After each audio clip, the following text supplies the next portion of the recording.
Sunrise Movement, and iTripUS for co-sponsoring our event. Thank you guys for putting the word out there. And also some logistical issues. The event will last about 1 hour and 15 minutes. And there will be a Q&A session in the last 25. So if you have any questions to the panelists during the talk, just put them in the chat. And in the end, we will ask you to come off mute and ask the questions. Until then, please make sure that you keep yourself muted to minimize disruptions. And I think with that being said, we can start. So yeah, to introduce talks like this, talks on climate change, it's usually customary to bring up recent headlines on the climate crisis. And I can tell you that there were more headlines than ever for me to pick from. Almost every month sees new temperature records somewhere in the world. It has been less than 1 year since the Pakistan floods that the country is still reeling from. And in this time, multiple disasters have piled on. There's Cyclone Freddy in Malawi, Hurricane Ian in the US, extreme droughts in the Horn of Africa, huge fires in Canada, to name just a few. Now, there's very real fear and anxiety. I think I speak for many people here when I say that this anxiety can be overwhelming. For me, it's hard sometimes to fathom the reality that we may have to face in our lifetimes. So, like thoughts of a fishless sea or large swaths of land too hot for humans to live in, and food insecurity that's not only a problem of distribution as it is today, but one of widespread crop failures. Basically, the course we're on is killing the planet. We know it, we see it, but politically, it doesn't seem that we're close to changing our course.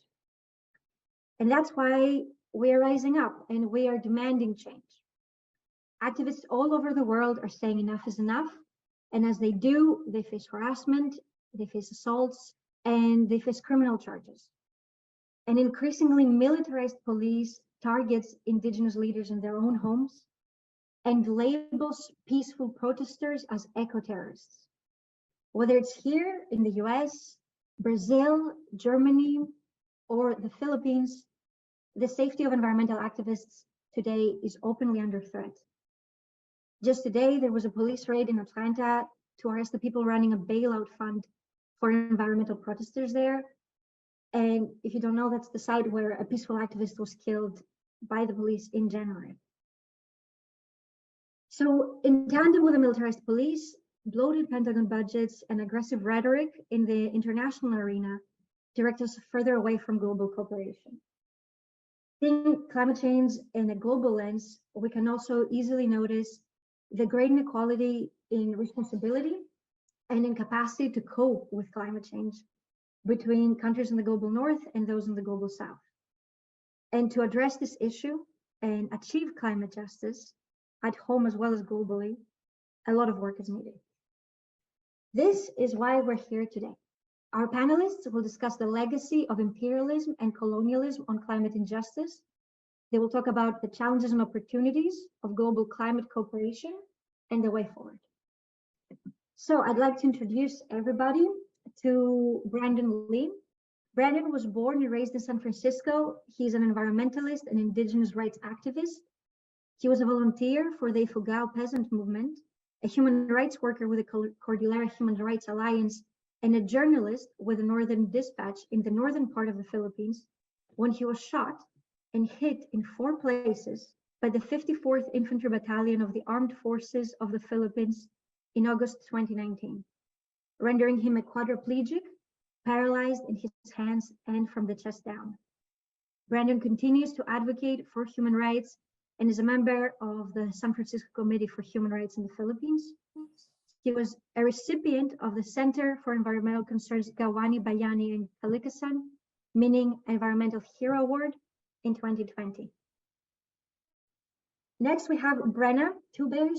Brenna is a lead campaigner with the Indigenous Environmental Network.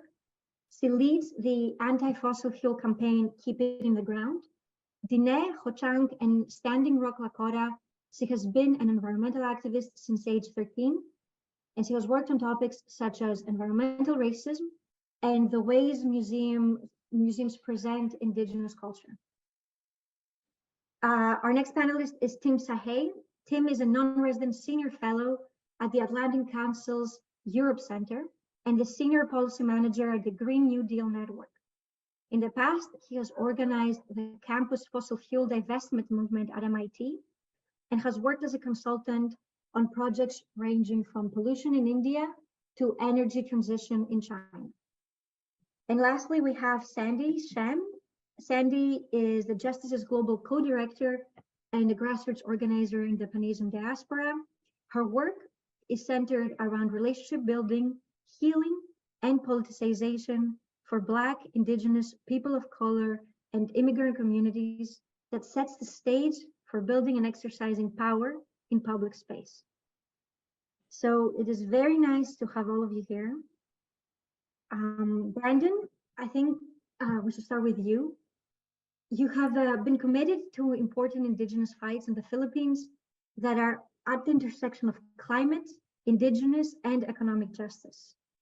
Could you tell us a little bit about your experience and also give us some context to understand these struggles within the greater history of the Philippines and its part in the global economy? Thank you, Daphne. Thank you, Global Justice, for hosting this event. To understand the Philippine context, you have to start with the US brutal conquest of the Philippines in 1898. It created a Philippines that exists to serve the US both economically and militarily. Today, the Philippines has nominal independence, but remains a neo-colonial state tied to the United States through an export-oriented, import-dependent economy. The Philippine environment is rich in biodiversity and has an abundance of natural resources, such as gold, nickel, and copper. This makes it appealing to countries like the United States and their corporations. The Cordillera region is located in the northern part of the Philippines. It is the home of the Igorot indigenous people and their ancestral domain. They make up 75% of the total population of the region. On top of the three basic problems Filipinos are facing, namely imperialism, feudalism, and bureaucrat capitalism, indigenous peoples face development aggressions, militarization, and government neglect. Because of neoliberal policies that have opened up the country to privatization and foreign ownership, there are currently 17 dam projects, 3 geothermal power projects, and hundreds more in the application process. These corporate projects promote anti-people development that benefit foreign corporations and the wealthy elite over the indigenous people population who have historically used their ancestral land in a sustainable way. When the Igorot people resist this neoliberal development aggression, the state threatens, harass, and intimidates them. They are labeled as Reds, rebels, and terrorists, making them fair game for neutralization. This is meant to silence any resistance and leads to heightened surveillance, forced and fake surrenderies, surveillance and fabricated evidence in cases, charges, abductions, and even extrajudicial killings. My story is no different. I was inspired by the historic and heroic struggle of the Igorot indigenous peoples against the world-funded bank Chico Dam struggle during the time of the late dictator Ferdinand Marcos Sr., the father of the current Philippine president, Bongbong Marcos Jr. The Igorot people were able to dismantle the Chico Dam equipment and return it to their office, Their continued resilience in the face of extreme state repression and beautiful culture led me to join in supporting their struggle for self-determination. I know firsthand the dangers of exerting and exercising your rights. My colleagues in the Ifugao peasant movement were targeted. We were all red tagged as communist rebels by the Philippine military. In essence, the military called us terrorists. We were given death threats in the form of the image of the Ifugao Indigenous peoples burial blanket for the dead, namely Gray May, June gloom, no sky July. This was following the extrajudicial killing of my friend and colleague, William Bugatti, in 2014. He was the former human rights officer of the Ifugao peasant movement for educating the indigenous communities on their rights and helping the indigenous peoples. In 2018, my friend and colleague Ricardo Mayumi was also extrajudicially killed for supporting communities against mini hydro dam projects. And in 2019, the Philippine state placed Ifugao as a place to be neutralized. This meant that they wanted to eliminate all dissenters and critics of the Philippine programs and policies. That year, I was visited by the military forces. Several times they asked,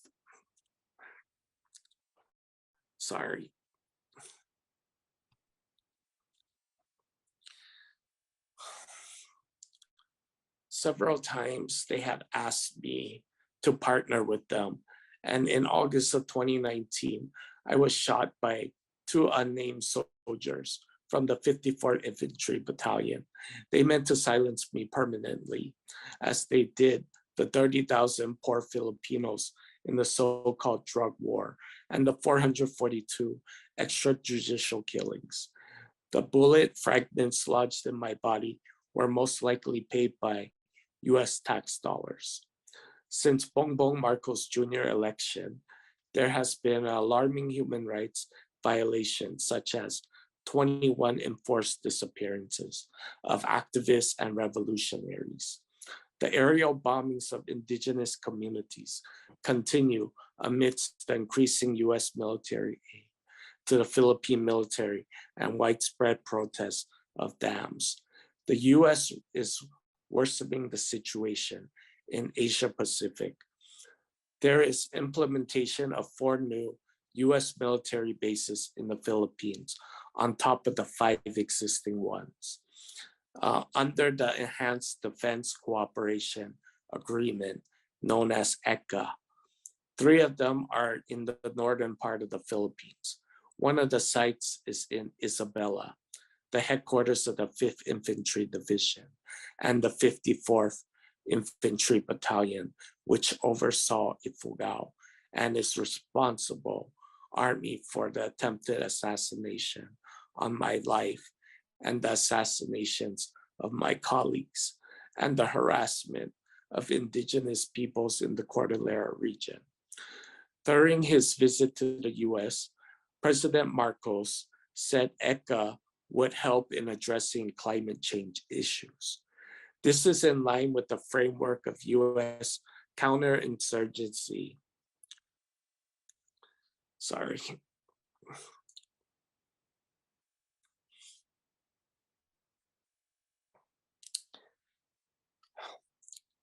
Wherein they have yearly exercises called Balikatan exercises or shoulder to shoulder, often occur under the veil of disaster response.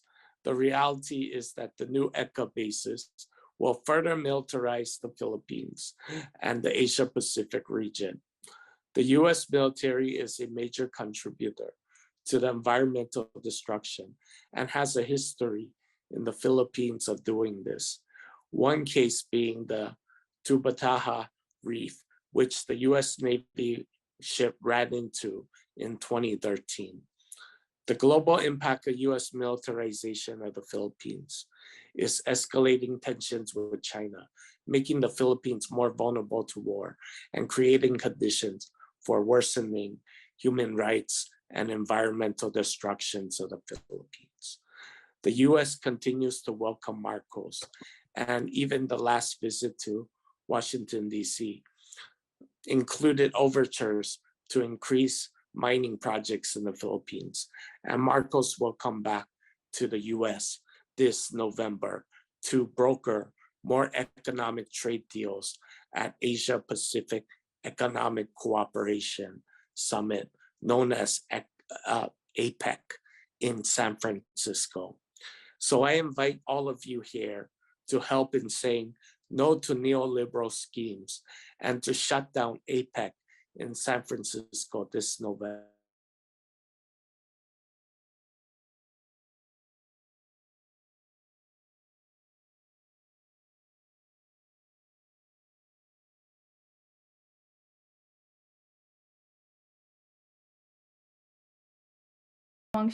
Chin, Standing Rock City Deschanelle, Akot Ego Dine Ado Ho-Chunk Ado Standing Rock Astan. Hi everyone, my name is Brenna TwoBears, as Stephanie said. I just introduced myself to you in Navajo. I am a Bitterwater clan, born for Warrior clan, and my maternal grandfather is Red Running Through the Water clan. And my paternal grandfather is Standing Rock, and in these ways, I am a Dine, Ho-Chunk, and Standing Rock person. I'm from Flagstaff, Arizona, and also Black River Falls, Wisconsin, but currently on the lands of the Multnomah, the Kalapuya,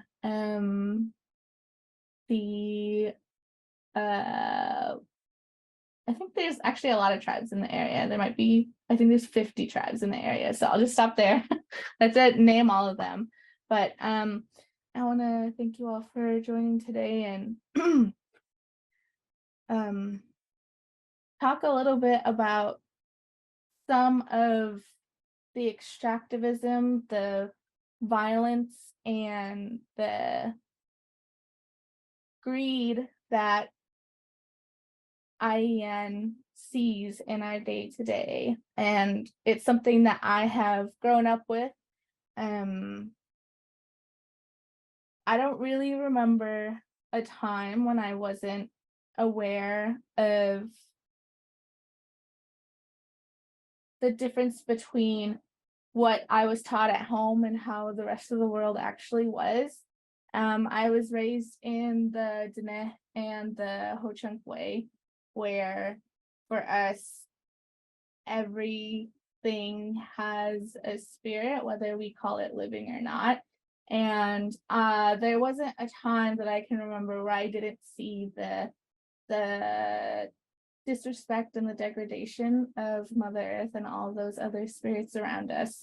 Where I grew up in Flagstaff, we're right next to one of the Navajo 4 sacred mountains, and on that mountain they wanted to put reclaimed water on there because it was one of the city's biggest draws for money. It was a huge part of their travel industry and tourism, and they thought that if they created more snow, more people would come and want to ski. But the thing is that there was no environmental impact study at the time. That wasn't really a thing when this was going on.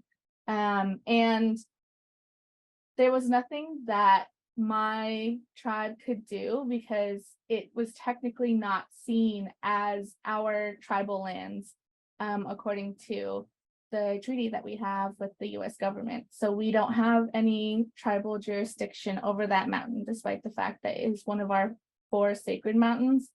And I just remember as a kid thinking how weird it was that the people who still live at the summit of that mountain, the people who love and take care of it, that we didn't get a say in what was going to happen, that what mattered to the people who are in charge was the money that could be made. And that's kind of how you could see the history of why the US came to be the US. It's not a thing that has just been happening for the past few decades. It's a thing that has been happening for centuries. And I can guarantee that there's no Indigenous person out there who doesn't fully understand the effects of colonization on their mind, their body, their culture, the land, because that type of insidious greed is there on all levels, and it affects everyone, especially here in the US, where a lot of our worth as Indigenous people is tied directly to the land.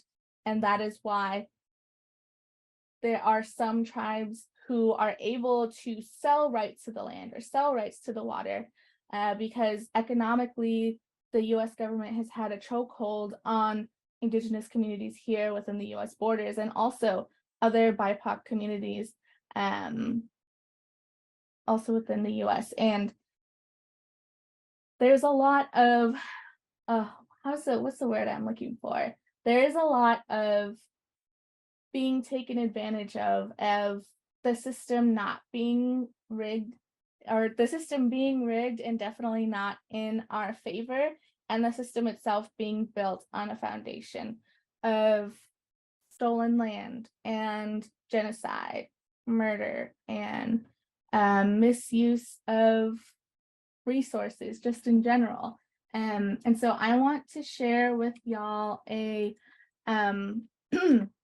page on IAN's website where we talk about how we can implement this idea of a just transition from this current state we're in, where we are, some would call it post-colonial.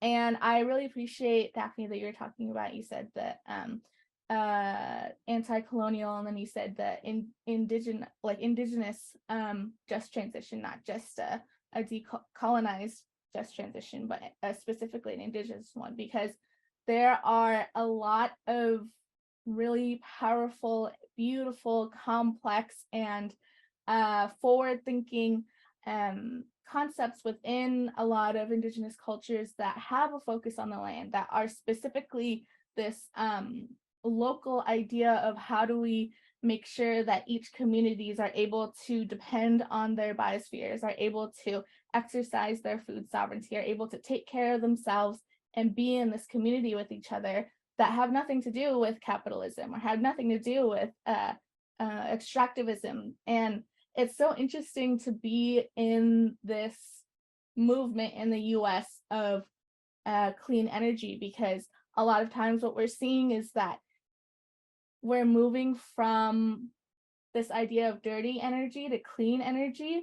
But when we're thinking about how we want to have a relationship with the world and with those around us and with each other, there is always that mindset of extractivism that no policy, no government, no municipality can do to address that. It has to be a cultural shift. It can't just be a policy shift or a narrative shift.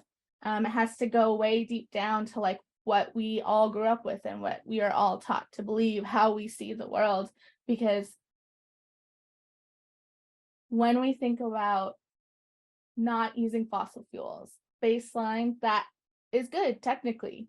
But if we just move from fossil fuels to hydro, and then we're not thinking about how that affects the Indigenous people who live near the river, how it affects the salmon that are in that river, we're just moving from one extractive industry to another.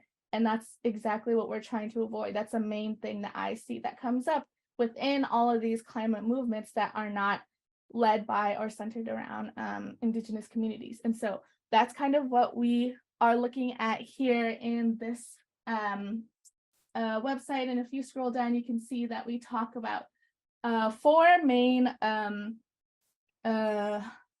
guess you could call them like concepts that we look at. The first one is responsibility in relationships, responsibility to each other and to Mother Earth. This idea of sovereignty, that's Indigenous sovereignty, that is that's food sovereignty. We have transformation and action, and then am I missing one, or is it just 3? Oh, it might just be 3. I swear it was 4. But But those are, it's a really helpful and really in-depth look at what an Indigenous just transition can look like, one that goes past just a policy, that just goes past the words. It's an idea of how do we look at the world and how do we make sure that we're not recreating these extractive systems, and what a world can look like if we're not all led by capitalism. So I think I am at my time, but yeah, and thank you all so much for listening and for joining, and I'm really excited that I got to speak with y'all. Thank you, Brenna. And I do hope, like, in the end, you might have some time to elaborate further if you'd like on these issues. Because, yeah, we are pressed for time, but thank you for being mindful of that. Yeah, I want to move on to Tim. Tim Sahay, basically, amongst other things, you're an expert in green energy, tech share, and global climate finance. So I want to ask you, why is it so challenging to achieve meaningful international cooperation on these issues and and perhaps issues beyond climate? And what are some opportunities that you see today? And are these opportunities going to be conducive to what Brenna said, the need to go past the mindset of extractivism? Or is that too naive to hope for that? Thanks, Daphne, and thanks everyone for just like really wonderful reflections on how we win climate justice and ground it in bigger principles of global justice. I've been working at the Green New Deal Network for the last few years to do just that. So we are a sort of a coalition of labor groups, environmental groups, and community groups that sort of came together to push Congress to win as much of the Build Back Better bill as we could. And part of the sort of the reason for doing that was obviously to create good jobs, to create justice in this country, but also to own up to the kind of the moral duty of the United States as the world's largest historic emitter, and therefore the largest sort of culprit of climate change that the rest of the world experiences every single day. And so we kind of built an inside-outside kind of coalition to pressure Congress, and also had a block of senators and congresspeople inside the Congressional Progressive Caucus who would sort of actually get the votes through and defend these programs against the relentless onslaught of the fossil fuel companies and various senators in the pockets of big coal and big oil and big gas. So it was an extremely difficult fight, and I'm not here to sort of tell you about that, since we all have sort of feelings about the difficulty of getting it through, and even continuing to defend it, this week with the debt limit and the debt deal. But what I am sort of here to sort of talk about is like, what is the climate challenges and what are the broader challenges in the developing world? And I think the main thing here is that developing countries have a shortage of money. They have a shortage of stuff. And these shortages continuously reappear with every crisis. So, we've lived through sort of two big crises, the climate crisis, the COVID crisis, and now we are heading into a massive sort of energy crisis across the world. And I'll just sort of share the story of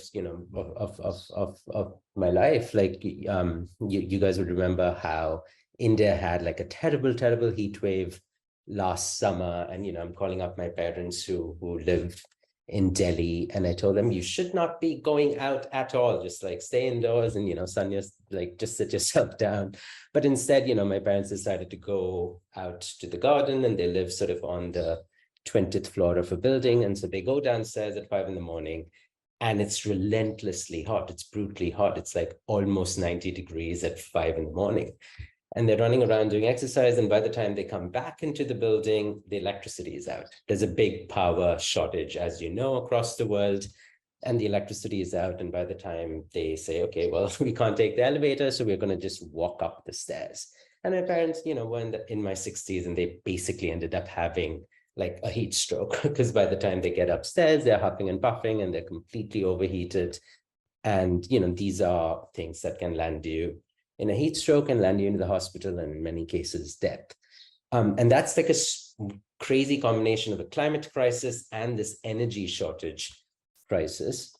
And similarly, you can think about the same sort of shortages of stuff that developing countries have experienced around the vaccine crisis. Many of us, probably people on this call, sort of fought to get, the IP-free sort of waiver from the WTO so that vaccines could go to the global south.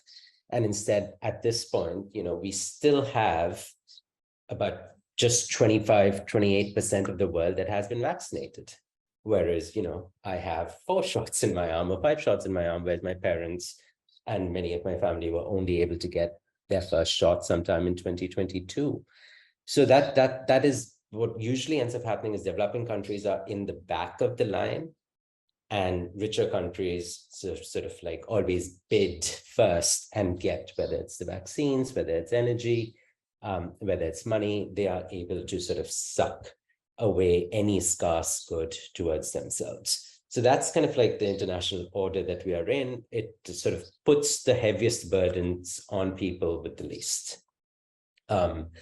And so the whole question, that we have to do now is like, how do we sort of fix this international system that like puts the burdens on the poorest and the weakest shoulders? And there, some of the good sort of proposals that have been coming out from US progressives, European progressives, are to do with sort of cooperation with China and cooperation with the developing world to fix these shortages of money and stuff that we were talking about. So in Congress right now, you have Jamal Bowman from New York, who's going to be having a bill on how do we actually sort of do these? And it's basically broken on exactly that. How do you fix the problems of shortages? And how do you fix the problem of shortages of money? And how do you fix the problem of shortages of stuff? And what he says is what, almost all of us would agree, that, you need a method of allowing developing countries to do what we were able to do, which was pass a big investment-based climate, jobs, and justice kind of program. What we were able to do was to like give a lot of tax subsidies and tax credits to schools, cities, companies, individuals, if they do green projects, which is what we did in the IRA, where you can companies and individuals and local governments and state governments can all get money if they produce green energy and green electricity. And so that's the kind of co-financing system that sort of Bowman proposes, that we should cooperate with other richer countries, cooperate with China in increasing that pot of money that developing countries can access. And secondly, sort of on trade, to fix this sort of shortages of stuff, we are in a world with a lot of sort of sanctions and a lot of retaliations from those sanctions and a lot of tariffs and trade barriers that countries put against one another. We saw that with vaccines, countries hoarded vaccines, didn't let them get out. They hoarded food, didn't let it get out. So, one of the things is to kind of have a zone of cooperation where we just say some set of really essential things like food and energy and green goods, we should not be sort of blocking and sectioning, because this is just a lose-lose game. Everybody sort of loses in this game. And so, the bill sort of proposes a zone of cooperation where these goods can just sort of flow without this risk. So that would allow us to sort of solve the problem of shortages, where if countries don't just end up as we ended up, as the United States ended up with millions and millions of vaccines that are just sort of sitting somewhere in a chiller and not being used. And that sort of goes to the third element of this, which is sort of all of this is happening under a very frightening Cold War. So, what Brandon was talking about was extremely frightening militarization of Asia Pacific, Philippines. Like if you just Google military exercises in the South China Seas, in the last 2 months, we've had tons and tons of exercises in Korea and Japan and Philippines. And these all sort of contribute to the risk of escalation and the risk of war. And when you have sort of, when we use the phrase, the new Cold War, that is extremely traumatic for people in Asia, because the Cold War in US and Europe did not lead to very many direct deaths and bombings, but the Cold War in Asia, as Brandon was saying, was extremely violent, and yet killing fields in Laos and Cambodia and Bangladesh and Vietnam and so many countries. So that's what countries are trying to do their best to get out of, to avoid the return of a Cold War. And instead, they would prefer to maintain all of their people-to-people connections, all of their companies and all of their trade connections, so that there isn't a risk of war. And the actions of the United States government, the counter reactions by the Chinese government are all leading to a cycle of escalation, where, at any day, something crazy could happen. Just this morning, last night, in fact, I got a call from a friend who lives in Seoul, who says, we woke up at 6:30, air raid sirens everywhere. The North Koreans launched a missile, it didn't go anywhere. The South Koreans told everybody in the city of Seoul to evacuate. And it turned out it was a complete sort of false alarm. But that's the kind of trigger, hair edge, that we are living in if we continue down this path of sort of tit for tat cycle of escalation. And there, I think US progressives have a huge role to sort of play, to push for diplomacy, to calm the waters, to push for the senior most person in the US, the Secretary of State, Anthony Blinken, to go to China and talk about how to resolve their differences more peacefully. So those would be sort of my remarks. I'm sure we'll have a sort of a bigger conversation at the end. Yeah, thank you, Tim. Basically building on what you're just saying about, and also what Brandon brought up earlier, and military antagonisms in the Pacific and escalating tensions as opposed to more cooperation. Sandy, perhaps you can take us from here and tell us a little bit about, well, first of all, in the brief window that we have to address climate change through international cooperation, how exactly do we get where we need to be, and how do we move beyond the fatalism of this moment into basically just changing global priorities and changing, moving forward into a new, I guess, moment for international cooperation, working together in this. Yeah, sure. Thank you, Daphne. Yeah, I would say Tim's presentation really is a perfect segue. It's to what I want to speak to everybody here today. So again, my name is Sandy and I use she, her pronouns. I have been organizing with Justice Global for a while. And I would say we at Justice Global really are just, resolving a small piece of this big puzzle that we're trying to tackle together. And sort of what is at the center of our work is the US-China conflict that we're kind of watching in great terror right now, and is affecting, as many of the previous speakers have uplifted, have affected a lot of countries in the world at this current moment.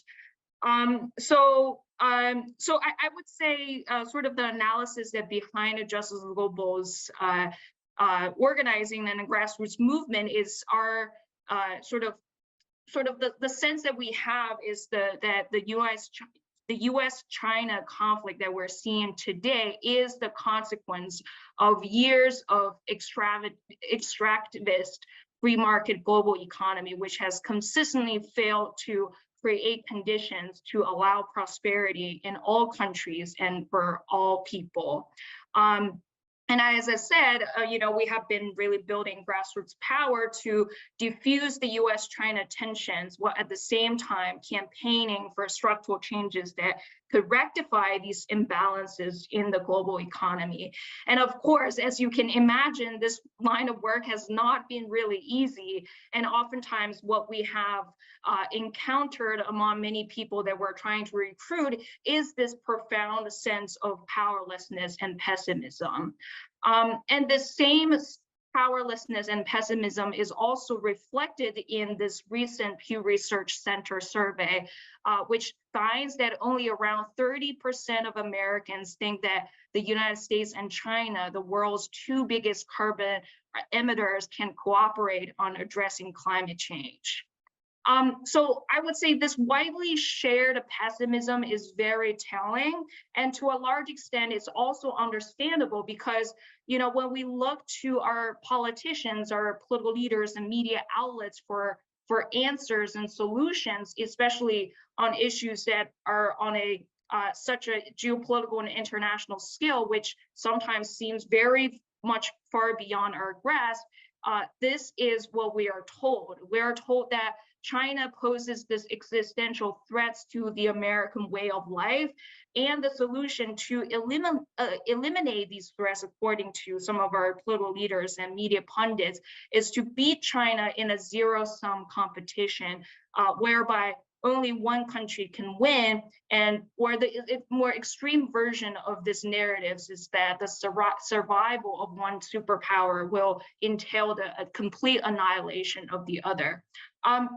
So I want to say, to be clear, you know, nationalism and authoritarianism and militarism in China is also on the rise right now, and there are valid criticisms of the Chinese government and business interests. But what we're saying here is that some of these discussions in the United States about China, particularly those that exaggerate the threats of China and scapegoat China for problems in the United States, has gone way out of hand. And what is particularly bad about this zero-sum new Cold War kind of framing of the US-China relationship is that it implies that violent conflicts between the two countries are inevitable. And because the conflicts are seen increasingly as inevitable, policy solutions that are likely to lead to win-win outcomes are also ruled out from the very beginning. So talking about this inevitable conflict, as you know, is already providing an excuse to irresponsible leaders in both countries to turn their back on difficult choices that are required to address the climate change. And while the two countries are pouring all their resources and talent to build up their military, in the Asia-Pacific region, including the Philippines, as we were told, to counter the threats of each other, the world is continuing battling the ensuing disasters of climate change. And partly, I think, why we are organizing at this historical moment is that the stakes are just too high for us to accept that this zero-sum conflict is the only path that we have to the future. But I would say, more importantly, we organize in this moment because we know that ordinary people like you and me also deserve something better than a zero-sum conflict, a better future that's anchored in solidarity across communities, geographies, and also anchored in the recognition that all human communities and natural systems are interdependent. And we know that people find this alternative to be appealing, and they can be moved away from zero-sum framing and fear-mongering rhetoric. We know this because we at Justice Global have tried and succeeded. So last year in May, a group of Justice Global activists that included our amazing Daphne here and some of you in the audience today had more than 600 conversations with people in rural Wisconsin to talk about building cooperation between the United States and China using a persuasion tool called deep canvassing. And almost 50% of the people that we had a conversation with ended up changing their mind, or at least starting to think very critically about the dominant narratives that scapegoat and vilify China, and also moved away from a zero-sum framing to our vision of interdependence and cooperation. And how we did this is through exchanging personal stake stories to show that the future we're advocating for does generate concrete and tangible benefits for people here and abroad. So I will admit, discovering some of these human stake stories can be difficult and requires a little bit of work because currently they are, oftentimes drowned out by the dominant discourse that drums up for conflicts. So what sharing human stake stories does is to put human faces to some of the abstract foreign policy conversations, such as, quote unquote, competition that oftentimes ring hollow and also to help make the benefits of the solution that we're advocating for more palpable to people. So in our conversations with people living in rural Wisconsin, for example, we got to formulate a really compelling argument for climate cooperation based on the stories that we heard from local dairy farmers. Wisconsin, as all of you know, is a major producer and supplier of dairy products. And dairy farming is both deeply affected by climate change and also is a major source of greenhouse emissions.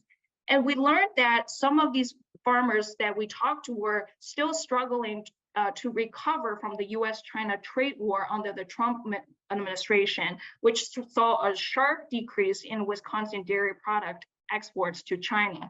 And at the same time, these same dairy farmers were also deeply concerned with the extreme weather patterns that have become increasingly frequent in Wisconsin and starting to affect milk production. So to help concretely communicate what climate cooperation might look like and what concrete benefits it can bring, we had our group of our canvassers conducted some research and found that the cooperation between the two countries, and more specifically between Wisconsin and China in the nexus of dairy farming and climate change, have been around for quite some time. So for example, the University of Wisconsin system actually has developed a dairy training curriculum in China to provide technical assistance to help local farmers to improve the efficiency of dairy farming and also share best management practices to reduce greenhouse gas emissions. And research data generated and shared by the Chinese counterparts also help the researchers and policy experts here in the United States to evaluate a low carbon sustainable dairy farming practices and also research adaptive solutions to climate change. So it was examples like these really helped concretize in people's mind that global cooperation is not some ephemeral thing that should only be relegated to policy wonks or political leaders, but can actually bring concrete benefits to everyday life. So I have a request for everybody here present here tonight. I know you are here tonight because you refuse to accept that the conflict is the inevitable path, right? So as you know, and also as Tim mentioned in his piece, that we're currently working with Congressman Jamal Bowman on a piece of legislation, and this legislation is intended to set the progressive agenda for climate cooperation between the two countries, between the United States and other countries, especially China. And we see this bill as a great opportunity to reject this zero-sum framing that I just talked about, and also start sketching out policy steps that will help us to get to the future that we all deserve and want, that's anchored in solidarity and interdependence. So what we need from you, all of you here tonight, is to join us to talk about this future that we all desire and deserve with our friends, our families, and neighbors, and use the method that I just described, tell or share your personal stake story. And as I mentioned before, discovering some of these personal stake stories can take some work, and we're here to help. And we are also, we're very much willing to, we would like to actually explore these stories with you, because we believe that the more stories that we can tell from different angles, the different stories that we can gather from different voices, the more likely that we'll be able to be the story, the bad story that are currently told by some of our political leaders and special interests for their own gains. And with that, I will pass it back to Daphne. And thank you. Thank you so much, Sandy. Okay, we can now open it for Q&A. Everybody, if you have any questions at all, just put them in the chat and I'll call on you to ask them. For now, I think we have a question from Harry. Harry, you want to go off mute? Yeah, thank you all so much for your talks. I learned so much from this event. I had a question for Brenna. What are some of the ways that insights from Indigenous traditions can help to inform the global Green New Deal? That's a great question. I think that the first thing that I would suggest is that no matter where you are situated, you can find out whose land you're on, and you can see how you can really focus the national part of your campaign that you're doing into that local context, because there's a lot of stuff that you can learn from those communities that are already there, that are already around you and have hundreds of years of resistance and grassroots movement and building this resilience in response to a lot of these extractive industries. And I think you could start with figuring out which tribes are around you. If you're not in the US, you can see whose land has been moved, and if you are from one of the OG colonizer places, you can look to see where the influence of your country has had the most impact and negative impact, and see how you can try to influence what is still happening within your country that has that sort of impact on these other countries in the global south. Does that answer your question? Yeah, thanks so much. Thank you, guys. We have a question from somebody who can't really go off mute, so I'm going to go ahead and ask. It's for everyone, really. Any panelist wants to answer. It's if for people who aren't so interested in China, why focus on China? And how does the rest of the world fit into global cooperation?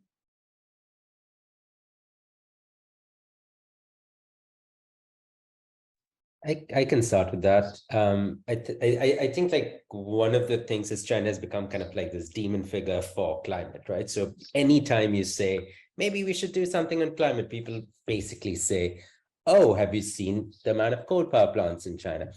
And I think the main thing, that sort of two things. One is China is the biggest current problem, so it's about 28% of global emissions currently, and that's more than the US and Europe sort of put together. But even if you add it all up, that still leaves the rest of the world that is hundreds of countries that are still major sort of climate emitters together. So let's say China is rich enough, has the technology enough, sets itself on a planned sort of decarbonization trajectory. 20, 30 years later, they've all gone green. Let's say the United States, we somehow managed to keep the IRA, do a Build Back Better version 2, and we go green. So, okay, two big countries, maybe Europe goes green. Even if you added that, that still leaves 50% of the problem, right? So developing countries they're the problem, which also means that they have to be sort of the places where the solutions sort of happen. So it's unfair to sort of just pick on China. This is a larger problem of decarbonizing every single economy, and every country has exactly the same sort of features of there are oil, gas, cement, fertilizer, like big, powerful interests that need to be outmaneuvered the way we were able to sort of get every single vote in the United States Congress and Senate to pass these bills. Like other countries have to do that. And they can't possibly do that if all they get from richer countries is penalties. So current sort of way of thinking about this is, the Republicans have a bill in the House which says the Foreign Polluters Must Pay Act, right? And that basically says foreign polluters, they're dirty, they need to be penalized, otherwise we aren't going to buy any of their stuff and bring them to the US. And the problem with that is the United States is already the world's largest historic polluter. So, other countries could impose a carbon penalty upon the US, and this is just not a cooperative way to think about the problem. And it's much better to think about, okay, developing countries have the same kind of conflicts internally within themselves the way we do, but to make it easier, they need a lot more carrots. They need a lot more investment opportunities so that they can, build out solar and wind and renewable and build out and, maybe manufacture those technologies at home the same way that we do. Otherwise, we just get the rest of the world sort of rebelling against the rich world.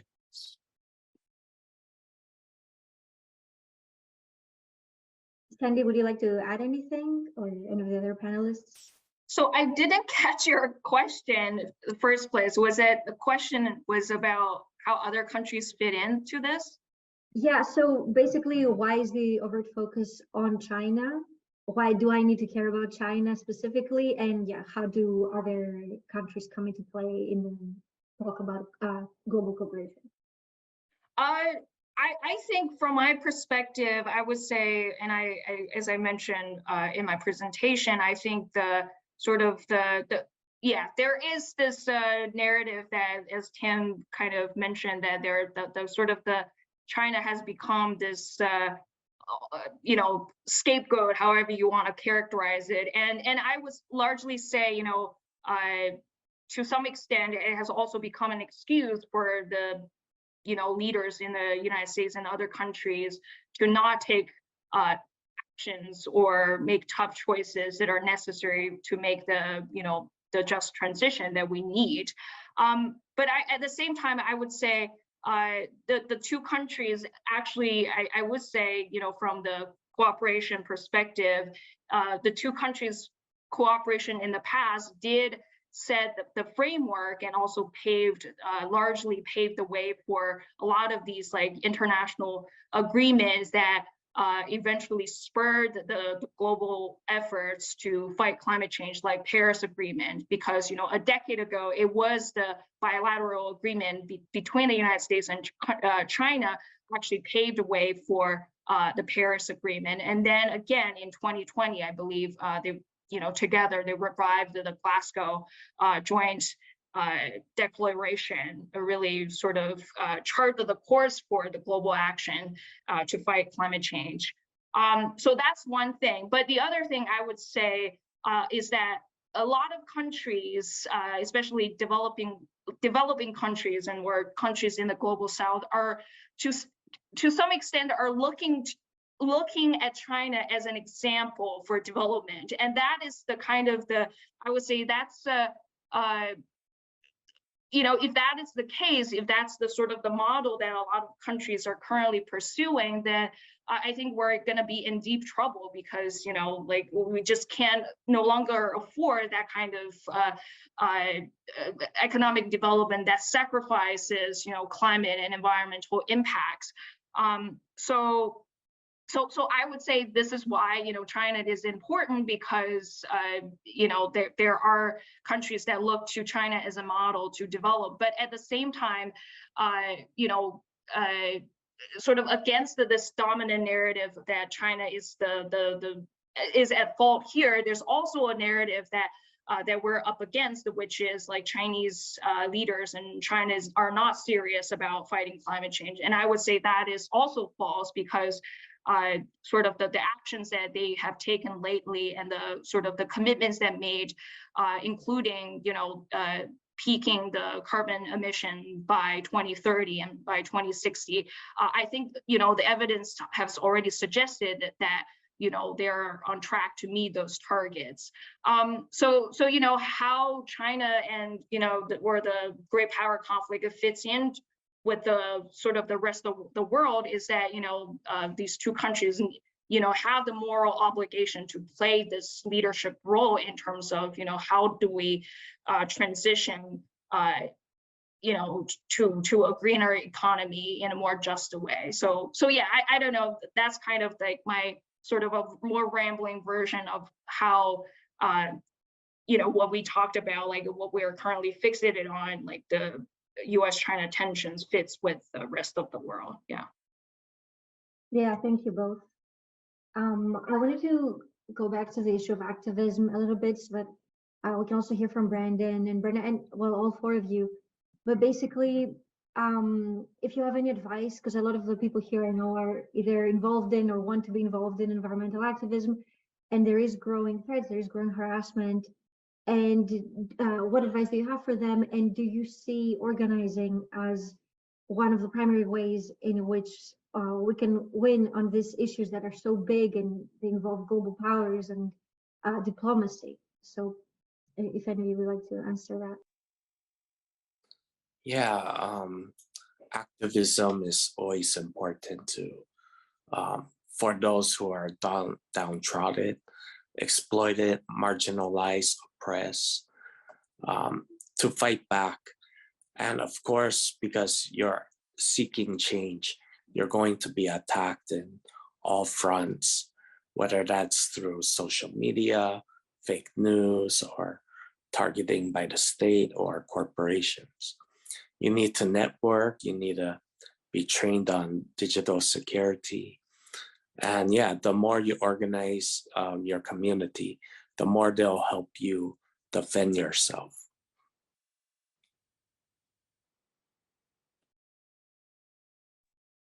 Thank you, Brandon. Does anybody else want to add anything, Brenna or Tim or Sandy? Yeah, I will say, and I put this in an answer to Pat's question about rearranging and rerouting oil and gas globally, that the US has done. And I said, you know, seeing as fossil fuels account for 86% of carbon emissions in the world, I think that there's a huge amount of, you know, billions of tons of carbon emissions that have been not only like the actual physical cause of pushing back some of the efforts that we've made towards addressing climate change, but also culturally in the way that big oil has been the money that goes behind some of these, like I was mentioning before, solutions such as hydro, which would still be something that is extracting from the land and doesn't take into account the effect it has on the surrounding area. But the thing that is really cool is that even if you do like what I mentioned before of looking to see what's happening in your area, what are the Indigenous people doing whose land that you're currently occupying, what are some of the fights that they are involved in. We saw in a report that IAN put out back in 2021 that just based on the Indigenous resistance in North America alone, we had been able to account for 25% stopped or delayed greenhouse gases in North America. So just the resistance alone, just the environmental activism, just the grassroots movements made 25% of a difference in those emissions from North America. And seeing as Canada and the US are two of the top 5 emitters of carbon and also investments in fossil fuels, that's really, really huge. And that's something that couldn't have been done if we didn't have all of these local people joining their communities and those around them to look at what's happening on their lands, look what's happening around them, and to try and join those fights that are already happening.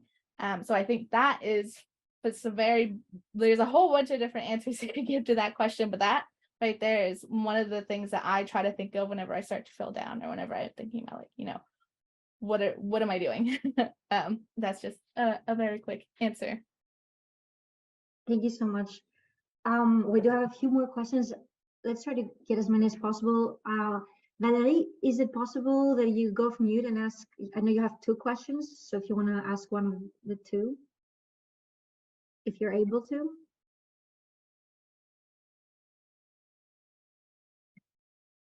Valerie Le Shan, or Valerie? Oh, you cannot unmute. That's okay. I think I can go ahead and ask your question. So let me find it. So question for Brenna and Tim, and what or is there at the role of carbon credit markets in bringing positive incentives to clean development and nature regeneration within an internationalist, Green New Deal framework? This is about this most for Brenna and Tim, and it's about the carbon credit markets and positive incentives.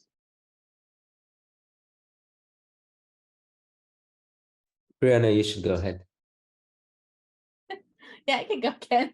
I was just typing up an answer. I wasn't sure, Tim, if you would want to answer that, but my answer is going to be, regardless of where the idea or how it's being pushed forward, just based on fact alone, the idea of trying to incentivize based on a market-based approach is never going to be enough. That's like a drop in a huge ocean full of water. It's just one drop. And a lot of what we see sometimes is that when we talk about carbon credits around some of these Indigenous communities and here in the US, is that it's being used as a way to continue in the background to push fossil fuel projects and to push other extractive industries to say, oh, well, we're doing our diligence. We have this carbon credit program we're getting to be a part of. And meanwhile, the funders who are helping that group talking about carbon credits are also funding the group that are currently lobbying to get the Willow project approved, or that are lobbying to get MVP added and staying into the debt ceiling that we're currently seeing go through Congress right now. So the answer is no, I guess. On like, I don't like to give like a yes or no answer, but it's no. I don't know, Tim, if you had anything to add to that. I mean, it's the main thing is like these projects are very hard to monitor. So, you know, a company can just say, hey, we're protecting this forest, pay us money. And, you know, there are two problems with it. A, they may be just like protecting the forest, almost a forest that was already being protected. So, you know, this is the problem of additionality. How can you actually show that this is an additional amount of carbon that is going to be sucked in? So that's been a standard criticism for over 30 years. These ideas were first proposed in the 1980s, 1990s. The second problem has been, wait a second, so we have like completely destabilized the planet, and you have wildfires in California, wildfires in Colombia, British Columbia, and those forests that were supposed to be the carbon credit that some company purchased as, you know, almost like a modern day indulgence, that forest goes up in smoke. So that's the second problem with carbon credits. They may not be permanent. So these problems, and the third problem is that there's always more polluters. So there's always a bigger sort of like demand for these carbon credits. And what that ends up doing is that you get a race to the bottom on the supply side. So the companies that are sort of creating these forest offsets, they basically choose the shittiest projects with the least enforcement and the least monitoring and the least verification, because there's this imbalance in the market with a lot of demand and like little supply. So these carbon credit markets often end up failing unless you have very strong monitoring, verification, reporting kind of systems. You know, the EU is sort of like maybe done a much better job than the United States has. Some countries, you know, Norway, for instance, really tries to create these in Brazil, in India, in Indonesia, and it really depends upon the kind of the status of that monitoring. Thank you. We are running a bit out of time, so I would like you all to maybe each take a few seconds to give like your concluding remarks. There will be a follow-up email where you will have their contact information, everybody, so you'll be able to contact them directly with your questions. Unfortunately, we couldn't get to all of them. So let's start, let's do the reverse way. So Sandy, would you like to go first, like a general takeaway? Sure. So as I said, to beat a bad story, we have to tell a better one, and that's why we're here today. And that's why, you know, the bill that I just talked about is a great opportunity to share your stories, share different voices. So yeah, please join us. Thank you. Tim, you want to go ahead? Yeah, I mean, we've been saying for a long time that green energy is cheap energy, green energy is healthy, green is not polluting, and these are all true, but the problem is green energy can become expensive if interest rates go up, if there's a massive debt crisis, if there's a war somewhere. So there's a lot of external factors that have happened in the last year or two that have suddenly made this transition very hard, and countries are facing these shortages of money and technology and stuff that I'm talking about, and we really have to come up with new creative tools and solutions and a lot of public pressure to win them. And we have this window of opportunity in 2023 to get them, because the United States is trying to reform the World Bank and the IMF to make them more climate friendly, and, you know, put more in that pot of money, and progressives have a huge role to play in this sort of unique year where this is a big priority. Thank you. Brenna, would you like to add your last point? Yeah.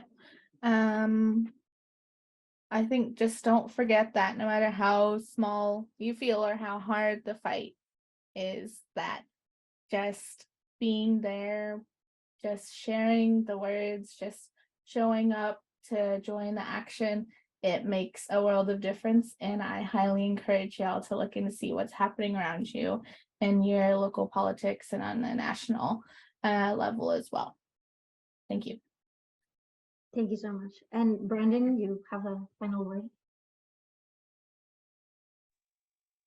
Yes, I wanted to agree with people here on this panel that market-based solutions are the solution. Like in the Philippines, there's a lot of, they chop down, they log a lot, and then they use those trees and they make a new forest and they sell it. So it's not a solution for climate green. And yeah, just I'm inviting everyone again to say no to APEC, the Asia Pacific Economic Cooperation, and to please contact your legislator for the Philippine Human Rights Act. Thank you. Thank you so much, Brandon. And thank you everybody so much. I want to say kind of echo what Brenna was saying. Basically, organizing is its own reward. And I want to invite you all to join us for our Actions with Justice is Global.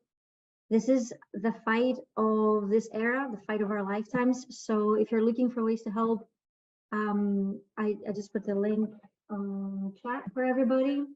So feel free to try and sign up if you have time, if you'd like to get more involved. Link up with everyone. We will follow up with an email. Thank you so much for listening in. Thank you to our wonderful, wonderful panelists. That was super interesting. And thank you to our partners, Valentina, Ben, everybody. Thank you, and have a good rest of your days, guys. Thank you. Thank you, everyone. Thank you. Take care. Thank you. Thank you. Bye-bye. Thank you.